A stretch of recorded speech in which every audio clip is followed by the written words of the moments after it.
Welcome back to the program. You're watching Morning Thailand with Tulip and Golf, and now we are on the third break of the show. Right. And next news is not so cheerful. After we were pretty positive that we received the news that BRN has made an announcement, agree to cease fire in the southern part of Thailand. So everybody was hoping that we will see more peaceful time during the Ramadan, which will end in the middle of next month. Right. So this is already the second incident since the Ramadan start. But what important is the first incident since BRN has announced their ceasefire agreement. What happened was about 7:30 yesterday in Bandang Sata district in Yala province. There was a bomb, roadside bombing that injured 2 soldiers. They were on foot patrol to check the route for the teacher guards before the teacher guards make their way to the schools or to pick up, the teachers. So good thing there was only 1 injured. Sorry, I was saying 2. Right. Good thing there was only 1 injured, but the significance of it is it's actually the first one right after BRN has made an announcement of the ceasefire. The good thing is no one killed, but they're still seriously injured. And not too long right after that, in another province, in the Narathiwat province, Chaw Ai Rong district, 6 soldiers were on 3 motorcycles on their way to the school, the Islamic school called An Islamiyah, to work as the guard, the security guard of the school. They got what's it called, another roadside bombing. So 2 of them seriously injured, and the police investigated find 7 kilograms of bomb substance and detonated by shortwave radio. So right now they are all in the hospital, very serious condition. This happened at the bridge called Pare Lubo Bridge. So yeah, so I guess it won't be that peaceful as everybody was hoping. Which is very unfortunate, because the thing is, it's supposed to be a peaceful time. It's a religious time. And Kun Prachapom Nong has also come out and kind of gave his opinion on this, saying that this should not be mixed with the whole peace talk and then just kind of discourage peace talk, because technically he believes that this is not, the action belongs to the BRN, but from the smaller faction. Well, according to him, that's what he said. Well, we wouldn't know. He believed that it's probably like smaller factions. That's the thing with the southern part of Thailand, though. In many countries, when terrorist attack happen in many other countries, there will be some organization came out and claim it in public. Right. But when anything happen in the southern part of Thailand with so many fractions that asking for separate those areas from the rest of Thailand, they never really come out and claim their responsibility in public. So we wouldn't be, maybe the officer know, because they work in the area, but in the publicly, we wouldn't know who's the one actually behind those incidents. But of course, I agree that we should not be discouraged on the peace talk. Right, because it has, they say that compared to last year, during the same period, this is much better. Okay.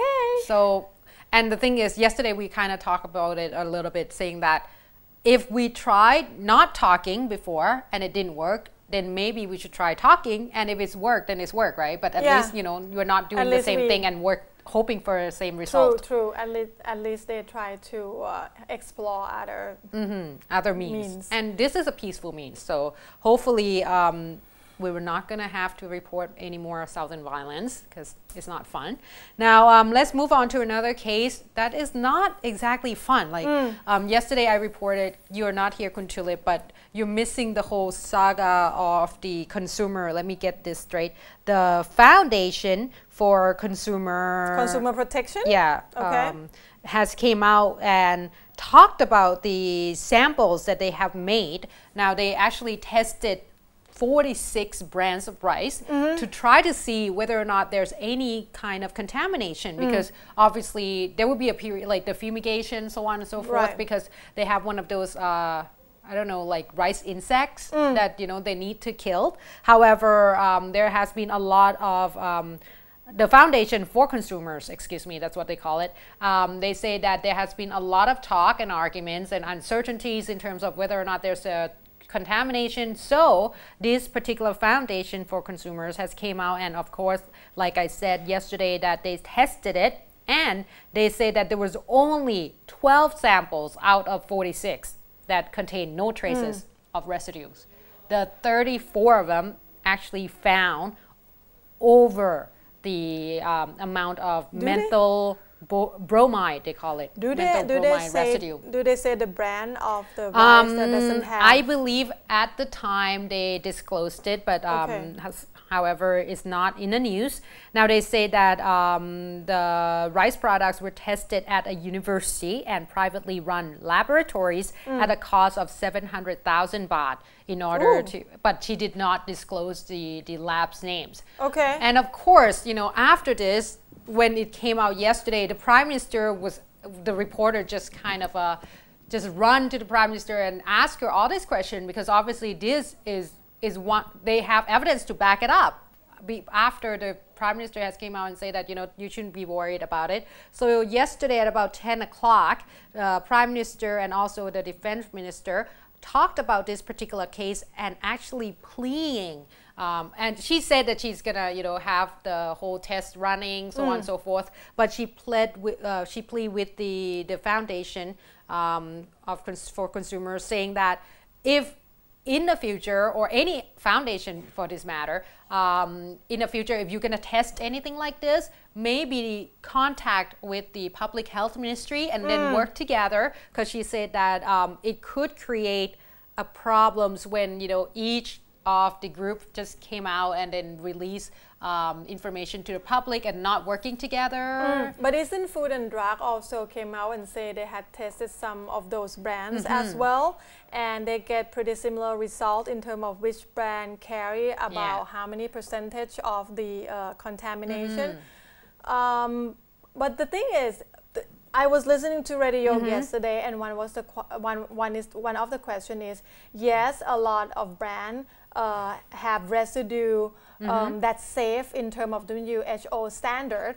But if you think about it, Thai people eat rice every day, 3 meals a day, which is more than, you know, Western countries. So they wonder whether WHO standard really apply for Thai people. It's a valid point though. You eat 3 meals a day, certainly more than, you know, once in a while as the Western culture. Right. So maybe that is a good point of thinking. Our level of residue should be a lot less than what the standard is actually set up for. Maybe because if we consume it all the time, then obviously probably possible. But the good thing that come out of this is, I think it makes people more aware of what is contaminated or, you know, stay in their rice instead of just go buy whatever and think it's okay.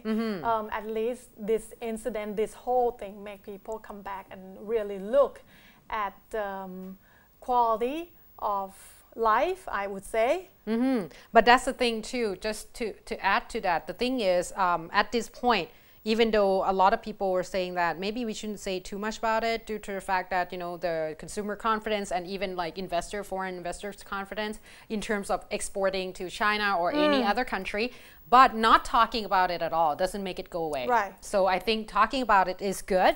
Now they say that the Prime Minister also hoped that within 2015, which is when we have AEC, that Thai rice would be in the same standard according to what they call it, good, let me see here, good manufacturing performance by the year the GMP. I think this incident in particular will help improve the quality of Thai rice in general. People will be more aware of it. And the Prime Minister said that, you know, if the public want it, which I think the public does, she said that she's ready to have all the rice tests, and she said that let's do it together in the public and, you know, have a press conference or something, and then that way the information that's come out would be more certain and a little bit more transparent.